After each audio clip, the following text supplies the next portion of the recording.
Le chef du Blood Family Mafia, Dave Picturmel, ne semble pas pressé de revenir au Québec. Marie-Pierre, il va rester en Italie où il est incarcéré depuis bientôt 4 mois. Ce sont des informations qui nous viennent du bureau d'enquête ce matin. Le chef du Blood Family Mafia ne reviendra pas au Québec avant cet automne où il est attendu de pied ferme. Il doit faire face à des accusations de trafic de stupéfiants, d'agression armée et de complot. D'autres chefs d'accusation pourraient s'ajouter en lien avec la guerre des stupéfiants. Son avocat italien a confirmé au journal qu'il a formulé des contestations le 10 juillet dernier devant la Cour d'appel de Rome qui vont ralentir inévitablement son processus d'extradition. L'avocat n'a pas préciser la nature des contestations. Le dossier de Picturmel a été reporté à la fin septembre. On peut entendre là-dessus l'ex-enquêteur Roger Ferland.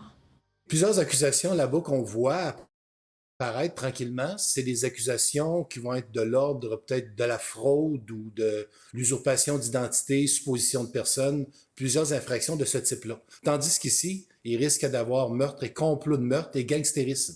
Selon moi. Il risque d'avoir des accusations de ce type-là.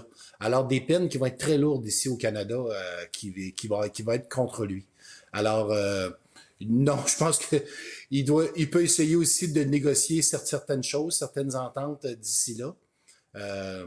Fait que c'est un dossier à suivre, mais je pense que ça fait l'affaire de tout le monde qui soit encore là-bas. Et les événements violents connaissent une certaine accalmie depuis l'arrestation de Dave Picturmel. Auparavant, les policiers pouvaient intervenir presque chaque jour pour des incendies criminels ou encore des tentatives de meurtre. Maintenant, il y a à peu près 2 semaines qui peut s'écouler entre 2 événements. Selon cet ex-enquêteur, la baisse est liée aux nombreuses arrestations et à une désorganisation au sein du Blood Family Mafia. Ils ont perdu plusieurs têtes dirigeantes puis plusieurs cellules.